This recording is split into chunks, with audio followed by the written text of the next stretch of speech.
Our human body is a very complex, diverse and efficient system that makes the maximum use of useful substances.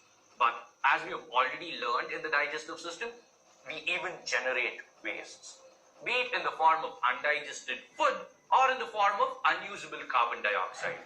Consequently, our body expels undigested food in the form of feces, and our lungs help in expelling carbon dioxide out of our body periodically. Another byproduct that is formed as a result of digestion of proteins is urea.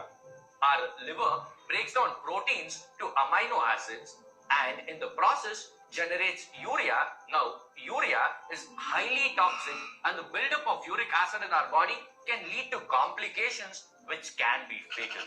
So, our body has developed a highly specific organization in the form of our excretory system which helps in excreting urea.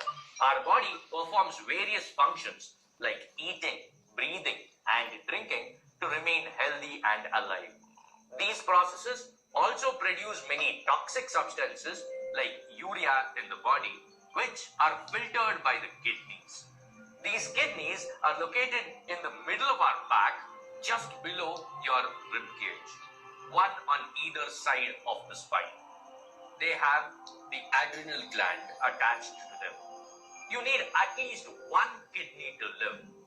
Why are they so important? The kidneys are two bean-shaped organs, each about the size of your fist. If you have ever seen a bean, then you will have a good idea of what the kidney looks like. Each kidney is about 5 inches long and about 3 inches wide. They are reddish brown in color. The rounded or protruding side is the convex side. Just opposite is the concave side. If you observe a sectional view of the kidney, you will see two regions which are demarcated by a color difference. The inner dark red region is called the medulla.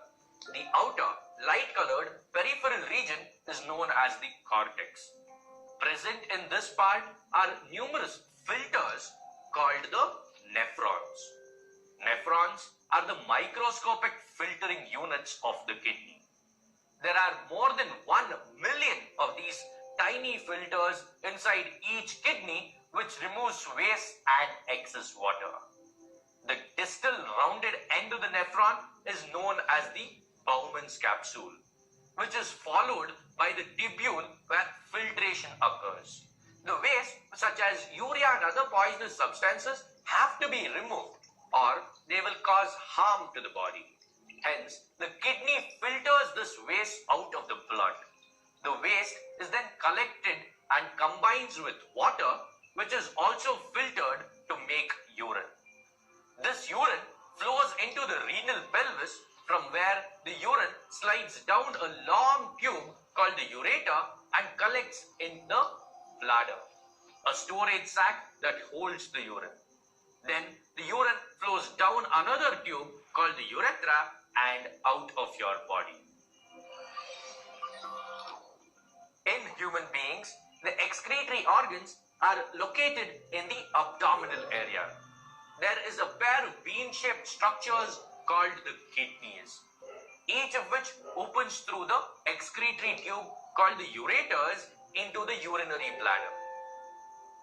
If we take a section of the kidney, we can see that each kidney is made up of excretory units called nephrons. Each nephron has a cup-shaped upper end called the Bowman's capsule, which contains a bundle of capillaries called glomerulus. These blood capillaries arise from the renal artery, which brings waste and excess water from the body into the kidneys. Blood is filtered in the glomerular capillaries, and the water and waste diffuse into the Bowman's capsule. Now, this Bowman's capsule leads into tubular structures. As filtrate passes through the tubular parts of the nephron, useful products such as glucose and amino acids are reabsorbed by the blood capillaries surrounding the nephrons. This urine flows into the renal pelvis, from where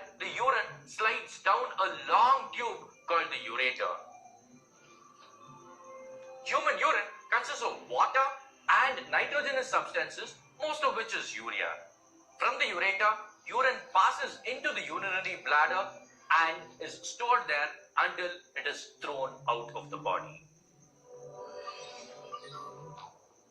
So, this brings us to the end of the chapter on life processes.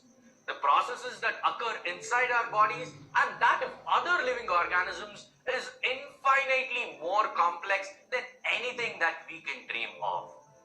We just learned about how a wide range of organisms survive. So many different processes by so many different organisms. All of them breathe, respire, digest, transport, excrete, but essentially stay alive in their own way. Although it is true that as the complexity of the organism increases, so does the complexity of the life process. But each is unique in its own way.